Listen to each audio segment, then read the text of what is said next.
Oke, baik, kita lanjut untuk pembahasan penguat transistor ya. Sebentar saya bagi ke slide-nya.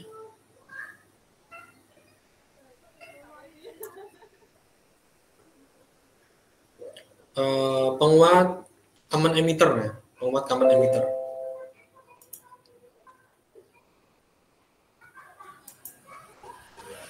Yang saya bahas adalah penguat common emitter ya, penguat common emitter. Atau ya ini yang dibahas juga penguat sinyal kecil sebenarnya. Kalau sinyal besar itu nanti di power amplifier di elektronika 2, yang kita bicarakan di sini adalah penguat sinyal kecil ya. Yang penguat yang kita gunakan ini jenisnya common emitter. Nah, oke, setelah tadi kita belajar tentang prategangan transistor ya, baik pembagi tegangan, prategangan emitter, pembagi tegangan, terus pengikut kolektor ya dan sebagainya. Itu tujuannya apa? Sebenarnya tujuannya supaya titik G atau titik kerja dari transistor itu berada di tengah-tengah garis bandisi. Ya. Ingat, transistor jika itu sebagai penguat atau sumber arus, maka titik Q-nya itu dalam pembahasan ini itu berada di tengah garis bandisi. Kalau transistor sebagai saklar atau switch, itu Anda posisikan di saturasi, titik saturasi atau cut off, itu aja. Ya. Setelah kita menentukan atau merancang prategangan supaya titik Q transistor atau titik kerjanya berada di tengah garis bandisi, maka kita bisa melewatkan ya atau menggandeng prategangan tadi atau tadi yang kita bahas itu dengan sebuah sinyal AC kecil ya atau sinyal sinusoida lah, sinyal sinusoida ya. Gandeng di basis transistor ya, di basis transistor. Maka sinyal ini akan menghasilkan ayunan-ayunan pada arus kolektor ya. Arus kolektor itu sebagai output ya. Sehingga dari ayunan-ayunan ini karena sinusoida kan berayun ya, ya. Bukit, lembah, positif, negatif, seperti itu. Maka ini pun akan mengakibatkan arus kolektor berayun nih, dalam bentuk dan frekuensi yang sama juga berayun, positif, negatif, seperti itu. Jadi muncul juga arus sinusoida pada kaki kolektor seperti itu kan, bentuk dan frekuensi yang sama. Penguat disebut sebagai penguat linear jika tidak mengubah bentuk sinyal. Selama amplitudo sinyal kecil, transistor akan menggunakan sebagai kecil garis beban dan operasionalnya linear ya. Selama amplitudo sinyalnya kecil ya, amplitudo atau simpangan sinyalnya kecil ya, bukan sinyal besar, maka transistor ini hanya akan menggunakan sebagian kecil dari garis bebannya. Ya. Sebaliknya kalau sinyalnya besar ya atau sinyal besar ya, masukan dari sinyalnya itu masuk ke kaki basis itu amplitudonya besar ya, yang nanti kita bahas pada penguat atau power amplifier. Ini akibatnya apa? Ayunan sepanjang garis bebannya akan menggerakkan transistor ke titik jenuh atau cut off. Jadi ayunannya itu akan melebihi titik cut off maupun titik saturasi ya. Dan itu akan memotong sinyal jika terlalu besar. Jadi bentuk sinyalnya tidak sama dengan input lagi karena terlalu besar ya, penguatannya di sisi output itu terlalu besar dan terpotong pada titik saturasi maupun titik cut off ya, seperti itu. Dan tidak linear. Nah, sekarang kita bahas kapasitor kopling dan bypass. Ya. Kapasitor kopling itu adalah kapasitor yang digunakan untuk menggandeng sinyal AC ke dalam atau keluar penguat transistor tanpa mengubah prategangan DC. Ya. Karena prategangan DC tadi yang kita bahas sebelumnya itu untuk menentukan titik Q berada di tengah garis band DC, setelah itu kita gandengkan dengan sinyal sinusoida, maka supaya ya prategangan DC-nya ini tidak berubah, itu perlu ada digandeng dengan sebuah kapasitor di sini yang namanya adalah kapasitor kopling. Jadi ini katakanlah ini adalah apa ya istilahnya? Ini adalah penguatnya ya. Ini adalah penguatnya. Nah, di sini adalah sinyalnya. Nah, maka di sini antara sinyal input dan penguat itu digandeng dengan sebuah kapasitor kopling. Nah, sekarang kita sedang menganalisis nilai kapasitor kopling itu, cara menghitungnya gimana sih? Nah, ini kita kesampingkan dulu rangkaian pertegangan transistor yang tadi. Kita lihat analisis dari kapasitor kopling ini jika yang pertama di rangkaian sebelah kiri itu ada sebuah tegangan VTH dan RTH. Ya. Ini bisa dianggap sebagai sumber tegangan VTH dan resistansi Thevenin. Ya. Dan di sini adalah sebelah kanannya adalah bebannya. Berarti kan kapasitor kopling itu menghubungkan antara beban dan tegangan VTH ini. Nah, sekarang kita lihat. Di mana tegangan VTH itu adalah sinusoida ya, maaf ya. Ini tegangan sinusoida ini. Nah, sinyal AC ini akan diteruskan dari titik A ke titik B. Titik A ke titik B. Ya. Dari titik A ke titik B. Agar terlaksana, maka reaktansi kapasitif dari nilai kapasitornya harus lebih kecil daripada... Permisi Pak Dani. Ya. Untuk share screen belum terlihat Pak. Oh. Sebentar.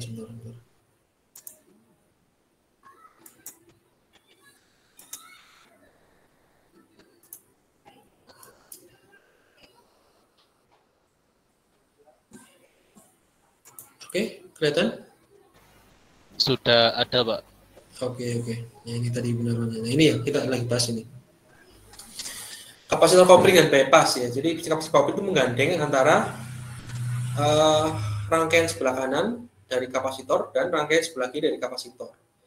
Kalau dalam konteks penguat transistor tadi, berarti kapasitor kopling itu menggandeng kaki basis dari penguat transistor pertegangan tadi dengan sumber sinyal di sebelah kiri. Ya. Nah, sekarang kita kesampingkan gambar inilah, rangkaian pertegangan dulu. Kita fokus ke ini dulu. Dimana untuk sinyal AC dari tegangan VTH ini, itu nanti akan diteruskan dari titik A ke titik B melalui kapasitor. Nah, untuk ini, maka reaktansi kapasitor itu harus dibuat jauh lebih kecil ya, daripada resistansi seri antara RTH dan RL. Antara RTH dan RL. Ya misalkan di sini RTH-nya 1 kilo, RL-nya 1 kilo. Ini kan seri ya, seri. Berarti seri total serinya berarti 2 kilo. Nah, nilai reaktansi kapasitif dari XC itu harus dibuat lebih kecil daripada nilai 2 kilo itu. 2 kilo adalah seri antara resistansi Thevenin dengan resistansi beban. Ya. Jadi ini harus dibuat lebih kecil. Reaktansi kapasitifnya harus dibuat lebih kecil. Arus yang mengalir pada rangkaian RC, ya satu simpul, ya RC itu seperti pada gambar 1 ya ini. Itu satu simpul sini ya, satu simpul ini. Arus yang mengalir pada satu simpul itu adalah V, ya V tegangan di sini dibagi dengan akar R kuadrat ditambah XC kuadrat. XC adalah reaktansi, ya. XC adalah reaktansi. Dan R-nya adalah seri antara RTH dan RL. Ya. Karena di sini kan sebenarnya kalau kita lihat hambatan itu ada 3 di sini. Ya, hambatan RTH, hambatan RL, dan hambatan pada reaktansi kapasitif. Ya. Sehingga rumus arus yang mengalir di sini itu sama dengan tegangan bagi resistansi kan atau tahanan. Tegangannya berapa ya VTH? Tahanannya apa? Tahanannya ini karena adalah rangkaian RC, maka tahanannya ini. Anda bisa lihat tahanannya adalah berupa akar totalnya ya, akar R kuadrat plus XC kuadrat. Karena ada reaktansi kapasitif dan resistansi ya. Maka nilai impedansi total atau tahanan total itu akar R kuadrat plus XC kuadrat. R kuadratnya ada dua nilai resistansi murni ini, ada RTH dan RL ini di seri. Bila frekuensi naik maka IC akan turun sampai jauh lebih kecil dari R. Ini. Jika frekuensi naik dia akan turun sampai nilainya lebih kecil dari R. Jadi arus mencapai maksimum pada saat V per R. Ya, V per R. Kenapa V per R? Karena di sini akar R kuadrat itu kan sama dengan R. Ini arus maksimum ya. Arus di sini, arus I yang mengalir maksimum itu pada saat tegangan VTH dibagi dengan R. R-nya apa? Resistansi ini. Mana? Ada resistansi RTH tambah RL. Karena nilai R-nya ini 0. Karena kecil banget 0 ya. Kalau frekuensi naik, karena di sini resistansi kan nilainya tergantung dari frekuensi yang melewati. Jika frekuensinya naik, maka nilai reaktansinya kecil, menurun seperti itu. gandengan kaku ya, gandengan kaku. Nah, ukuran kapasitor penggandeng tergantung dari frekuensi terendah dari sinyal yang harus digandeng. Jadi sinyal yang digandeng pada penguat itu frekuensi yang terendahnya berapa yang mau digandeng. Tertinggi berapa, frekuensi terendah berapa. Ya, kita ambil yang terendah. Nah, sekarang kita lihat aturan frekuensi terendah. XC itu kurang dari atau sama dengan 0,1 R. Jadi nilai reaktansi kapasitifnya itu ya minimal sama dengan 1/10 dari nilai R-nya. Nilai R-nya itu ya seri tadi antara RL dan RTH. Misalkan contohnya, sebuah penguat transistor ini akan menguatkan sinyal dalam jangkauan sinyal frekuensinya adalah 20 Hz sampai 20 kHz. Ya kita berarti pakai yang 20 Hz ini yang paling kecil, frekuensi paling kecil. Bila kapasitor penggandeng masukkan melihat resistansi totalnya, ya ini sudah diketahui resistansi totalnya lah ya, antara RL dan R beban dan RTH itu 10 kilo ohm atau RL ini. Maka frekuensi terendahnya 20 Hz, maka XC harus lebih kecil daripada atau sama dengan 1 kilo. Kenapa? Ya ini 0,1 kali R. R-nya berapa? 10 kilo kan? 1/10-nya berapa? 1 kilo kan? 10 kilo dikalikan dengan 1/10, berarti 1 kilo. Berarti kita harus mencari atau mendapatkan nilai XC itu adalah 1 kilo dengan frekuensi 20 Hz. 1 kilo frekuensi 20 Hz. Ketemu C dijabarkan dari nilai reaktansi kapasitif sama dengan 1/2 PFC, di mana XC-nya itu tadi udah ketemu 1 kilo. Frekuensinya berapa? 20 Hz. C-nya berapa? Ya, C-nya yang dicari. Ya, XC-nya 1 kilo, F-nya atau frekuensinya 20 Hz, C-nya yang dicari. Nah, sehingga C-nya adalah ya kita kita ubah dari persamaan ini menjadi ini 1/2 pi kali F kalikan dengan XC. Kalikan dengan XC. Ya. XC reaktansinya 1 kilo. Nah, ketemunya nilai kapasitor yang harus dijadikan kapasitor penggandeng ya, kapasitif penggandeng itu adalah 7,96 mikrofarad. Inilah kita mencari berapa sih nilai kapasitor yang digunakan untuk menggandeng sebuah penguat dengan sinyal input. Kita harus mencari tahu frekuensi minimumnya berapa yang mau digandeng. Sinyalnya memiliki frekuensi minimum berapa. Kemudian aturan ini ya, R-nya berapa? R-nya berapa? R totalnya ya, R beban sama hambatan dalam atau hambatan Thevenin-nya ya, Thevenin. Seperti itu. Untuk bypass itu pintas ya, sama dengan kapasitor penggandeng, kecuali bahwa kapasitor ini menggandeng titik yang tidak ditanahkan ke titik yang ditanahkan. Nah, ini misalkan titik yang tidak ditanahkan ya, itu ke titik yang ditanahkan ke ground, itu bukan ke ground maksudnya. Seperti yang ditunjukkan pada gambar ini, Anda bisa lihat di sini. Titik A dihubungkan ke ground melalui apa? Kapasitor bypass, ya, CB. CC dan CB biasanya. CC itu kapasitor kopling, CB kapasitor bypass. VTH, RTH ini dapat berupa satu sumber dan tahanan atau berupa rangkaian Thevenin. Berupa satu sumber dan tahanan atau berupa rangkaian Thevenin. Persamaan 1-2 masih dapat digunakan karena memiliki rangkaian RC satu simpul ya. 1-2 yang mana? Yang sebelumnya ini 1, ini 2. Mesti bisa dipakai untuk yang bypass sama. Titik A dihubungkan ke tanah sepanjang menyangkut sinyal AC ya. Titik A ini dihubungkan ke tanah, artinya di short circuit. Kalau kita menganalisis AC ya. Secara analisis AC ya, ini di short circuit ya. Kapasitor pintas tidak akan mengganggu tegangan DC pada titik A karena hal ini seperti rangkaian terbuka terhadap sinyal DC ya. Jadi sifat kapasitor itu seperti rangkaian terbuka untuk sinyal DC ya. Tapi bersifat short circuit jika menyangkut sinyal AC atau sinyal sinusoida.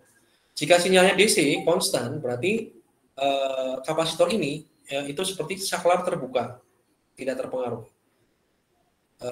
Saklar terbuka ya, berarti tidak ada arus yang mengalir di situ. Kalau AC berarti seperti saklar tertutup. Ya. rangkaian terbuka ya, seperti rangkaian terbuka ya, di open circuit. Pada penguat transistor, sumber DC menetapkan arus dan tegangan tenang, ya tegangan DC. Sumber AC mengakibatkan ayunan pada arus dan tegangan. Tadi ya, kalau sumber DC berarti untuk prategangan DC, ya prategangan transistornya untuk menentukan tiki berada di tengah garis band DC, sedangkan sumber AC itu adalah sumber sinusoida, ya sumber arus tegangan atau arus masukan yang itu adalah sinusoida yang nanti akan dikuatkan di bagian kolektor. Ya. Cara yang sederhana untuk menganalisis rangkaian ini adalah ada dua, analisis AC dan DC. Ya. Ini aturannya ya. Untuk rangkaian ekuivalen DC, ya ini nanti kita bisa membuat rangkaian ekuivalen DC dan AC. Untuk rangkaian ekuivalen DC, aturannya dengan menghubungkan singkat sumber tegangan AC dihubung singkat dan membuka sumber tegangan arus, membuka sumber arus AC. Jadi kalau sumber tegangan AC itu dihubung singkat, ya, tegangan AC, sedangkan sumber arus AC itu dibuka. Buka semua kapasitor, ya, buka semua kapasitor karena DC ya, DC. Jadi untuk kapasitor itu anggap open circuit sehingga di open semua, dibuka, dilepas. Lalu arus dan tegangan DC dapat dihitung. Ini untuk analisis DC. Kalau analisis AC kebalikannya, menghubung singkat sumber tegangan DC dan membuka sumber arus DC. Hubung singkat semua kapasitor. Kalau tadi di open ya, dibuka semua kapasitor. Kalau yang AC dihubung singkat semua. Nah, seperti itu. Baru tegangan AC dan arus AC dihitung. Arus keseluruhan dari setiap cabang adalah jumlah arus AC dan DC pada cabang tersebut. Jika kita menghitung semua arus, ya, baik tegangan arus AC maupun arus DC, ya. Tegangan keseluruhan melintas setiap cabang adalah jumlah tegangan DC dan AC.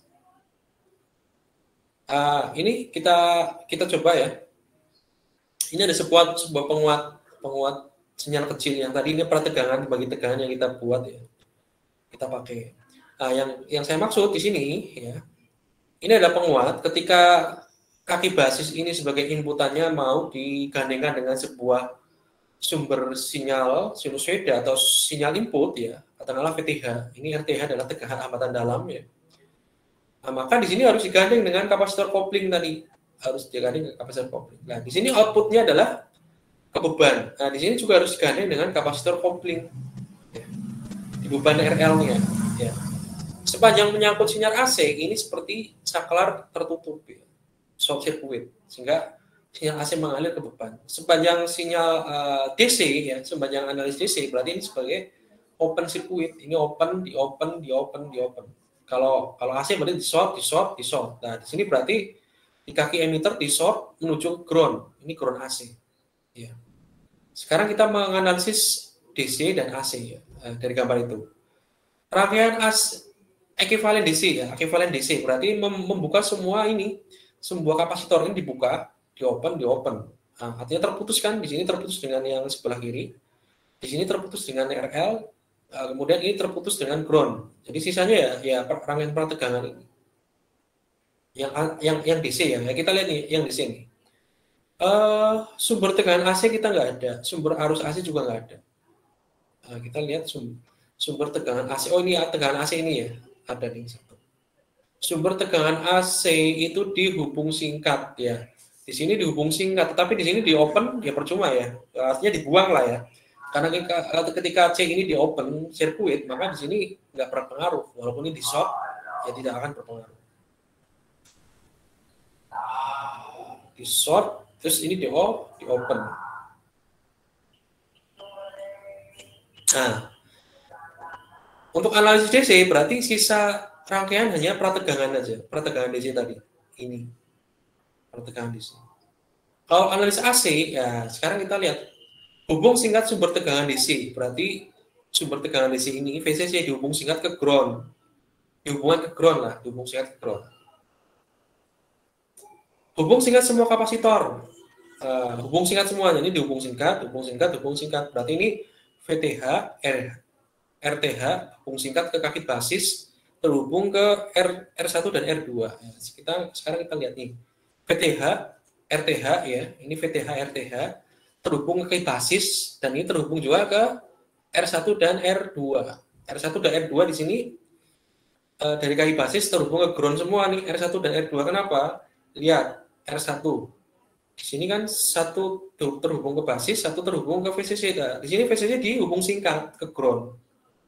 Sedangkan yang R2 ini sama ya, ini terhubung ke kaki basis dan ke ground. Sudah dari sananya ini terhubung ke ground.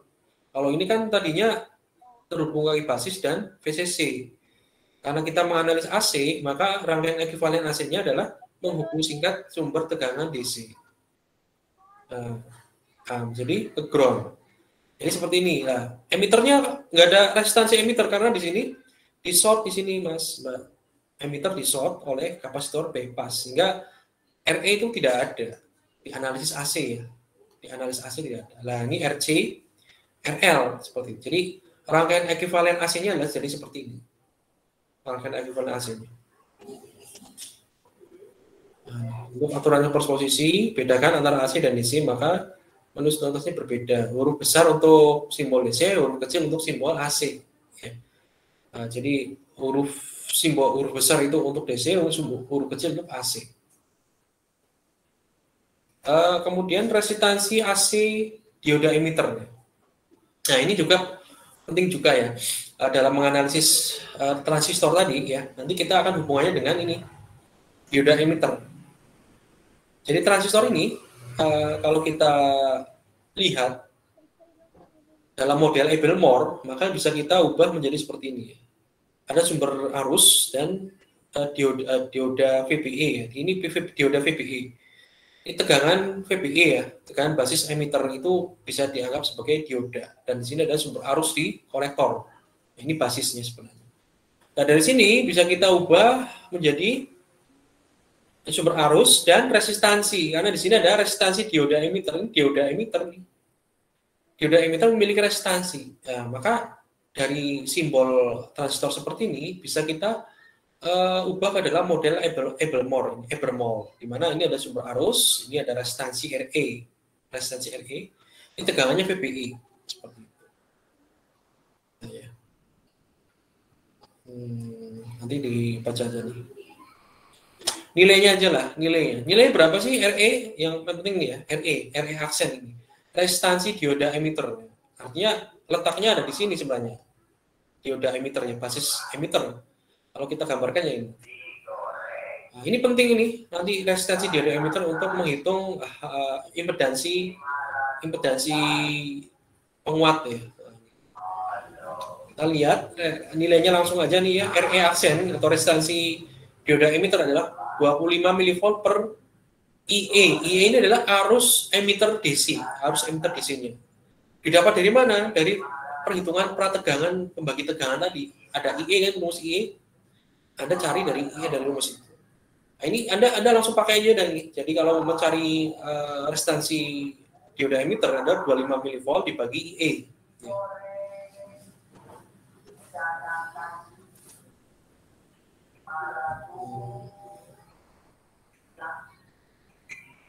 Kemudian beta DC, beta AC, beta AC. Penguatan sinyal AC kan ya, penguatan sinyal AC.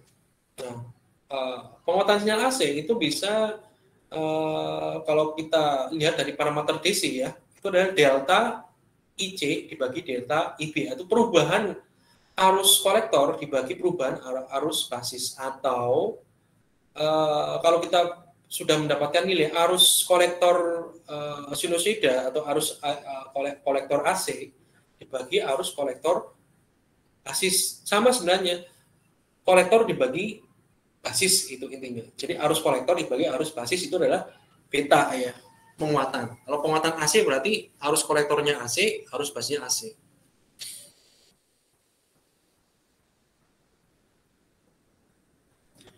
Oke,